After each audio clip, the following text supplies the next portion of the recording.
How to embed a form on a Canva website with Jotform. Hello guys and welcome to this new tutorial. In today's video, I'm going to show you how easy it is to embed a form from Jotform into your favorite platform for design, which is Canva, and then how we can put it to work correctly. Now, basically, we have been used to embed Jotforms right there as, let's say here, iframe codes or embedded some let's say codes and not links, but here in our Canva for today's video we're not going to embed it as a code but as a link, because I don't know if you know already or not, but Canva will let you only embed or put up here a link, not a code. So we are going to head over, for example, a page. I'm going to let you see here how we can embed things. We're going to head over apps, and then we are going to type in embed. Just like that, we are going to see here a integration like this, and then you are going only to set up the web link here. So this is unfortunate to not having a code. So I'm going to head over Canva. Then we are going to select one of the websites that we have. Here we have presentation website. So let me see this. This is a website. I think that this website is ugly. So we are going to see another website. So basically here, we're going to type in here website just like this. And we are going to see the other options. So here we are going to see this, show more. Now, I think this one will work correctly. So I'm going to select this. This is a little bit here, as you can see, maybe a little bit coherent. Now, what I am going to do is to head over Jotform, jotform.com. And for those who doesn't know what is Jotform, it is going to be a platform that will help you create some forms with a professional manner and professional way. So here we are going to sign up for free. The signing up is going to be for free. You're going to have some premium plans for premium features, of course. And if you're going to need them, go ahead and buy them with no hesitation. If not, do not and use only the free one. So I'm going to log in. Here we have the dashboard of our account.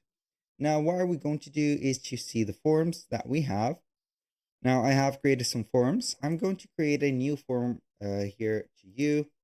So basically, I have reached the limit. I'm going to delete or move to the trash these forms. And we are going to head over the trash. We're going to remove them or purge them forever. Now I'm going to head over the forms. I'm going to create a form again. Here we are going to see some choices. Either we are going to create it from scratch, use a template, import a form, or create a signable document. That means you are going to collect e-signature. So I'm going to use basically here a template to make things a little bit easier, because the templates are very well made. So you can see here the type of the templates or the categorization of templates. Fortunately, we have thousands and thousands of templates that we can use, for example, in different categories that we can use from. This is why I like using Jotforms for creating forms. Here we are going to select the type or the subject of the form. Then we are going to set it. For example, here we have new customer registration form, product order form, course registration form, and etc. So basically, this is a salon. We are going to see an appointment request form. For example, here, this is a more suitable. So I'm going to use this form, and we are going to set it up. So we are going to see the different steps that has been set up to this form.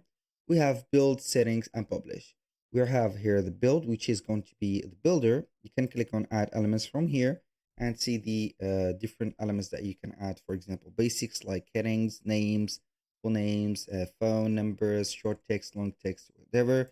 The payments, as you can see here, elements like buttons and a lot of payments. Nearly all the payments for elements are going to be authorized to add. And also finally the widget like a form calculation, a signature, a term and condition, and a lot of things. Now, we're going to see here that we have the title, we have the full name, writer case, the contact number, the email address, the address itself. Here we have the date and also, as you can see, the time. So we can go ahead and see the priorities of this specific one.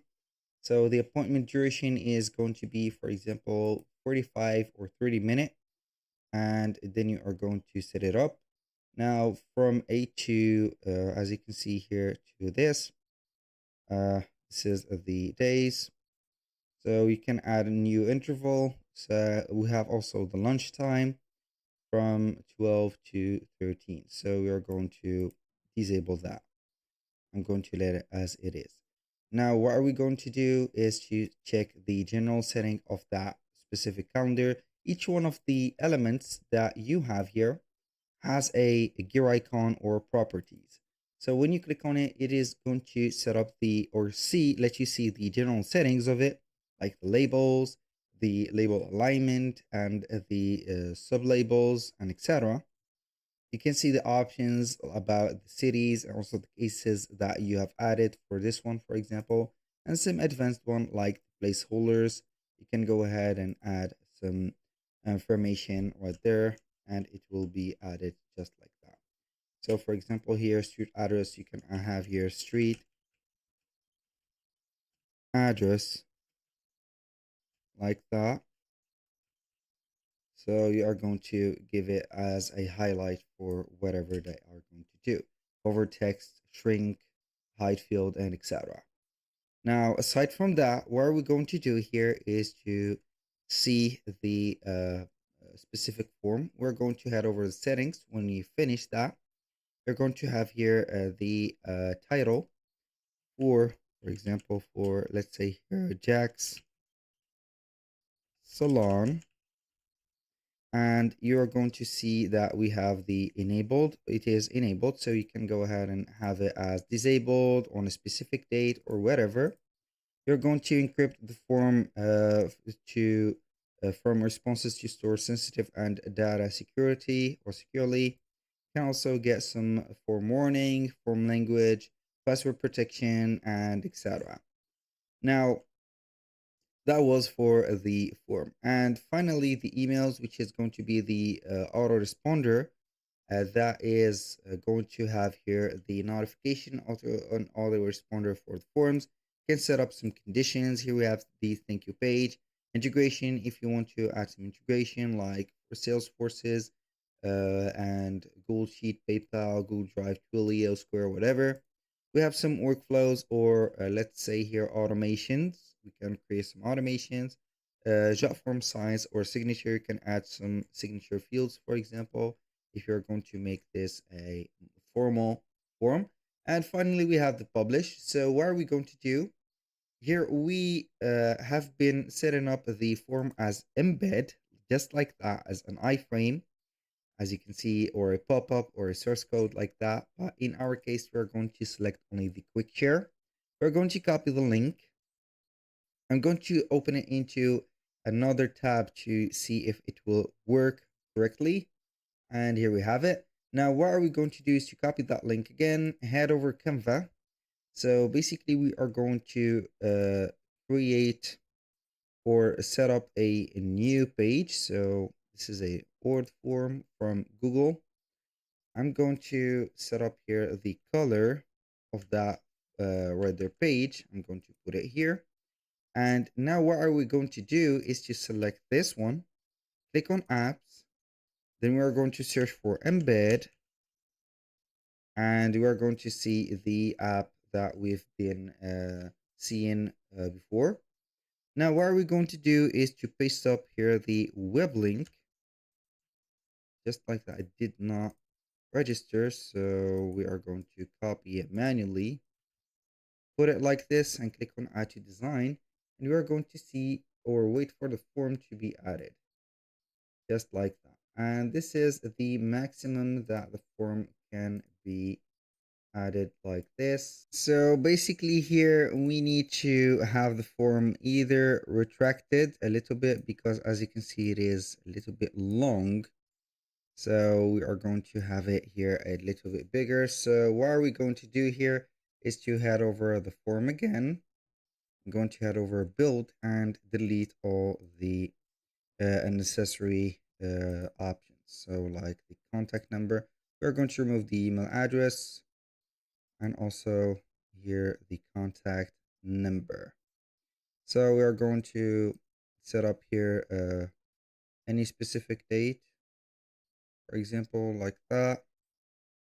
I'm going to remove this, and for the label of this, we are going to please go here, options, advanced. We are going to see here the other ones. So I think that I have a text folder that I want to change the here. This is it, the field label. Specific, for example, like that. I'm going to put it just like this. So I think that this is maybe a little bit better. So we are going to publish it. We are going to delete that.